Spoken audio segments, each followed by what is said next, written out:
تجھے بنانے والے نے کوئی کمی چھوڑی نہیں، اس نے کمال کر دیا ہے، قدرت نے رنگ بھر دی ہے تیرے وجود میں۔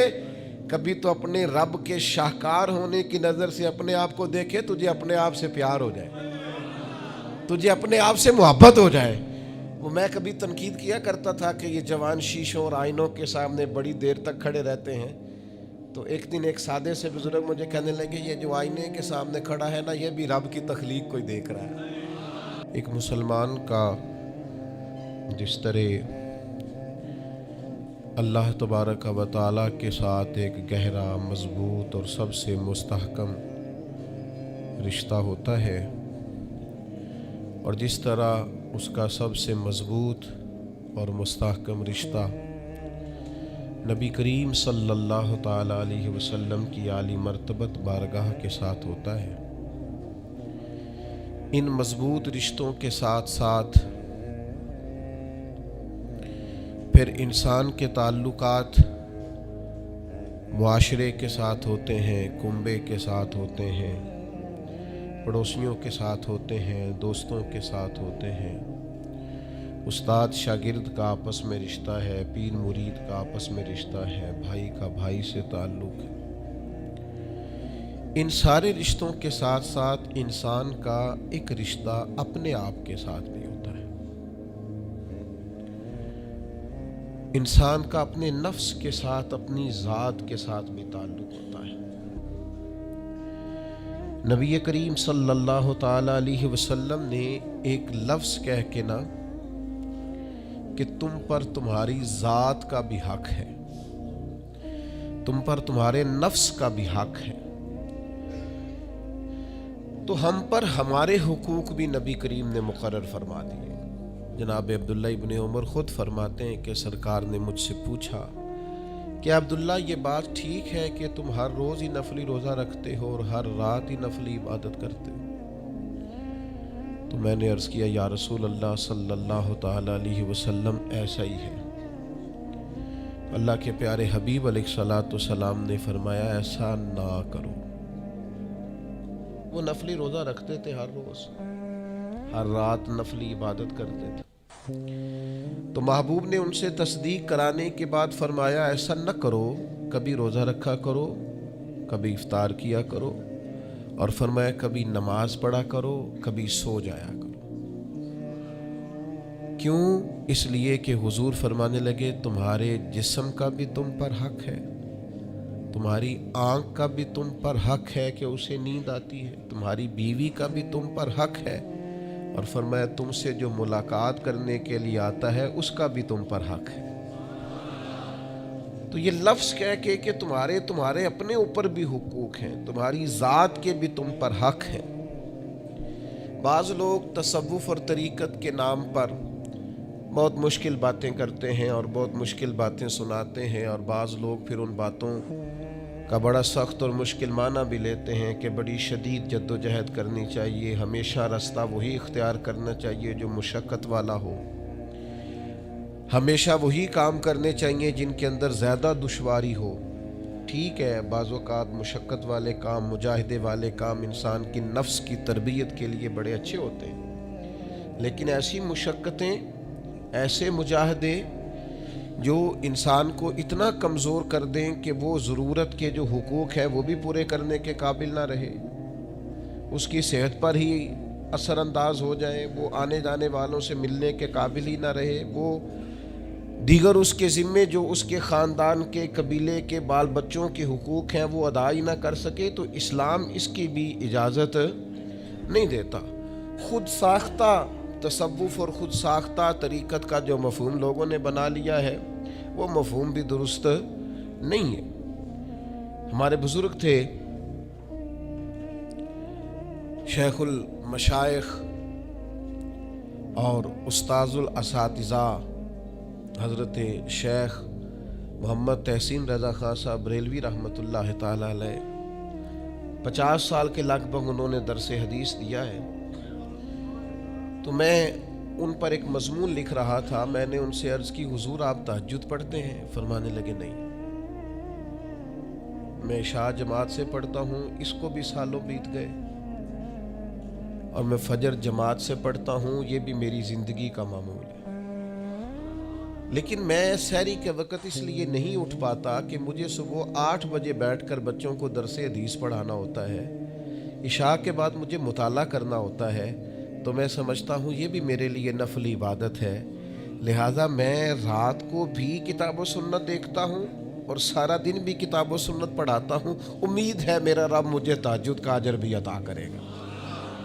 عزیز دوست، آپ یاد رکھیے گا، اس کو سمجھیے گا کہ ہمارے ہاں بعض لوگ بعض چیزوں کو زیادہ دشواری بنا لیتے، فلاں آدمی کو میں نے کبھی نفل پڑھتے نہیں دیکھا، یہ طریقت نہیں۔ کیا آپ نے اسے نفل پڑھتے نہیں دیکھا تو وہ صوفی نہیں؟ آپ یہ بتائیے کبھی فرض چھوڑتے تو نہیں دیکھا؟ کبھی اسے ضروریات دین کو چھوڑتے تو نہیں دیکھا؟ اور نفل تو ویسے بھی انسان کا رب سے ذاتی معاملہ، ہو سکتا ہے سامنے والا چھپ کے پڑھتا ہو سکتا ہے وہ کسی ایسے لمحے میں پڑھتا ہو جب وہ سمجھے کہ اس وقت مجھے تنہائی میسر ہے۔ تو حضور نے فرمایا تمہارے نفس کا بھی تم پر حق ہے، جن چیزوں کو اللہ رسول نے جائز قرار دیا ہے وہ کوئی شخص بھی استعمال کرتا ہے تو اس کو کوئی شخص ناجائز کر سکتا نہیں، کسی کو بھی اس کا اختیار اور حق حاصل نہیں ہے۔ بلکہ صحیح بخاری کے اندر سیدہ عائشہ صدیقہ رضی اللہ تعالی عنہ کی ایک روایت موجود ہے، آپ فرماتے ہیں نبی پاک صلی اللہ تعالی علیہ وسلم نے کوئی کام کیا، بعد میں رخصت دے دی، اجازت دے دی، فرمایا چاہے کرو چاہے نہ کرو، نہ کرنے کی اجازت دے دی، پہلے سرکار نے کیا۔ تو بعض لوگ ایسے تھے جنہوں نے اس رخصت سے فائدہ نہیں اٹھایا، وہ کام کرتے رہے، حضور نے اجازت دی تھی لیکن انہوں نے اس اجازت سے فائدہ نہ اٹھایا۔